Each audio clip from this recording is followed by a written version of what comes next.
The bung hole. Penny wise and pound foolish.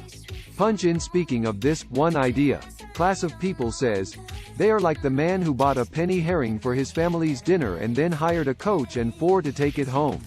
I never knew a man to succeed by practicing this kind of economy. But the trouble does not end here.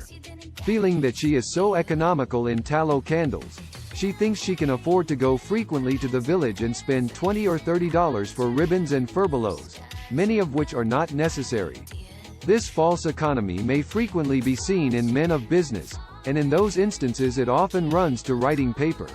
You find good businessmen who save all the old envelopes and scraps, and would not tear a new sheet of paper, if they could avoid it, for the world. This is all very well.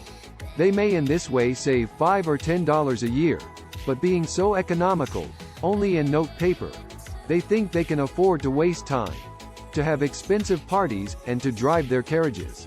This is an illustration of Dr. Franklin's saving at the spigot and wasting. The bung hole.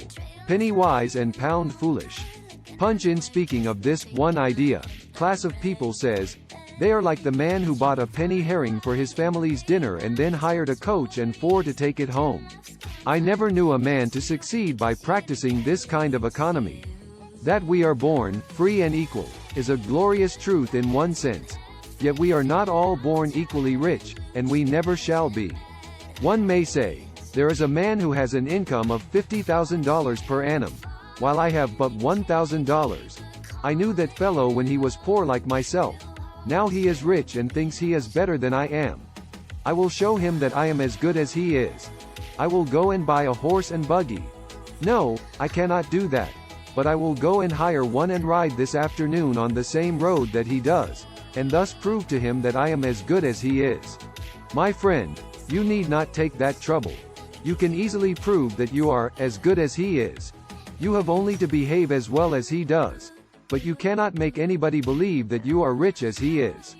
Besides, if you put on these airs, and waste your time and spend your money, your poor wife will be obliged to scrub her fingers off at home, and buy her tea 2 ounces at a time, and everything else in proportion, in order that you may keep up appearances, and, after all, deceive nobody.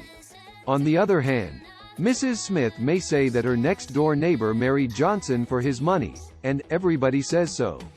She has a nice $1,000 camel's hair shawl, and she will make Smith get her an imitation one, and she will sit in a pew right next to her neighbor in church, in order to prove that she is her equal.